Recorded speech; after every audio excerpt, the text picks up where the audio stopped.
আকাশ, আমি 1 মাসের জন্য ঘুরতে আছি। এখন সব জমিদারে তোমাকে সামলাতে হবে।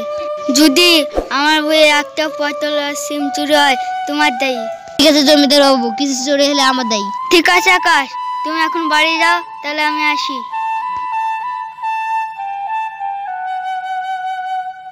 জমিদার বাবু তো বললো যে একটা সিম আর পটল চুরি হলো আমার দায়ী।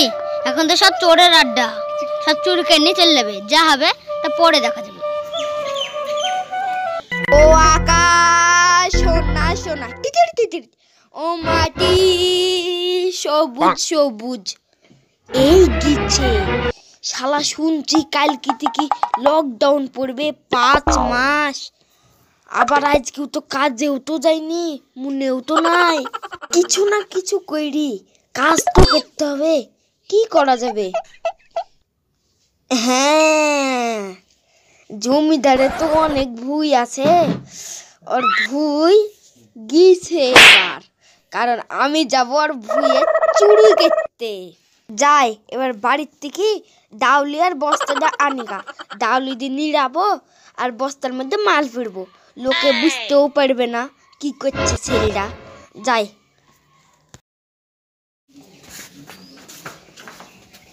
শালা বাড়ি তো চলে আসলাম, বস্তার ডাউলিটা কোথায় ঢুকি?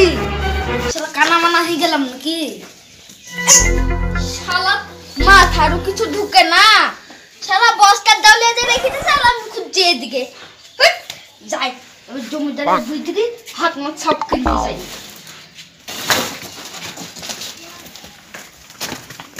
ভুয়ে তো চলে আসলাম, কিন্তু এদিকে কি করে জানবো জমিদারের ভুই কোনটা? একটা লোকের সাথে দেখা হয়েছিল, ও বলল জমিদারের ভুঁয়ে নাকি রায়, এই বেগুন লঙ্কা লাগানো আছে। কোথায় যে আছে?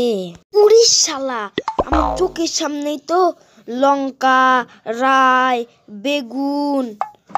ও একদি জমিদারের ভুঁইতে না। চ জমিদারের ভুঁয়ে যাই, হাতটা সাফ করে আসি গা। উড়িষ্যালা, একটা গাছে দেখো না লঙ্কা ধরেছি কত।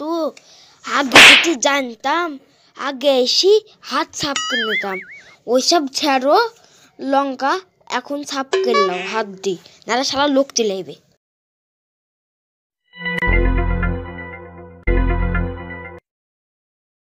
লঙ্কা তো তুলা হলো, যাই এবার এগুলো বাজারে বেচি গা। এতে অনেক টাকা উঠে যাবে, নাহলে আবার কেউ চলে আসবে। জমিদার বাবু তো বললো যে ভুঁইটা দেখাশোনা করিস। 2 দিন ধরে তো ভুঁইয়েই যাওয়া হয়নি। যাই একটু ভুঁইটা দেখা এসে। আরে লঙ্কা আছে, একটাও লঙ্কা নাই, সব কোথি গেল?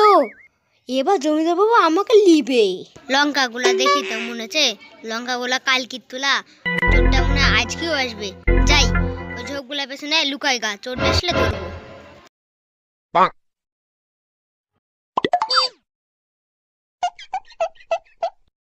কালকে তো লঙ্কার দামটা ভালোই পাইছিলাম, আবার গাছে ভালোই তো লঙ্কা ধরেছে। লঙ্কার দাম আবার আজ পাবো তো, যাই দেখা যাবে। তুললি তো নি। কি মনে হয় কালকে লঙ্কাগুলো তুলছে, আজকেও তুলছে। যাই আগে হাতে পাতা ধরে এসে গা।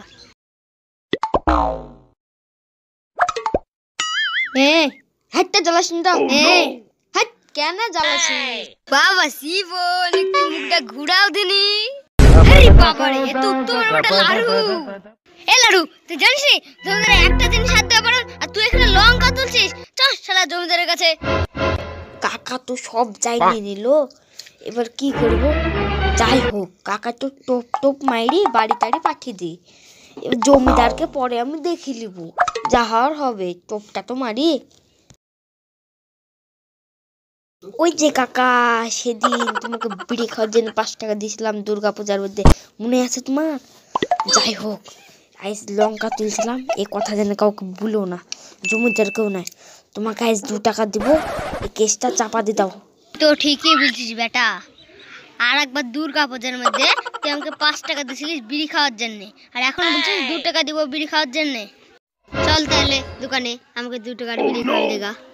চলো কাকা, দোকানে চলো, বিড়িটা তোমাকে কিনে দিই। একটু দাঁড়াও বস্তা দিলি নি। চলো এবার। কাকা আমার একটু জোরে এসে, তুমি দোকানের সামনে দাঁড়াবা, আমি আসছি। যা তুই করে গা, আমি দোকানের সামনে দাঁড়াচ্ছি। যাও কোনো ব্যাপার নাই, আমি আসছি। যাই হোক, শালার কাছে পেছাটা ছুটিছে, যা হওয়ার হবে। জমিদার জানার আগে আমি রাত্রিকার ট্রেন ধরি শহরে পালাবো। তার দিকে জেনে, হ্যাঁ, রাত 10টার দিকে অলকা ট্রেন যায়, ওই ট্রেনে বউ বাচ্চাদের নিয়ে পালাবো, আর কোনোদিন গ্রামে আসবো না।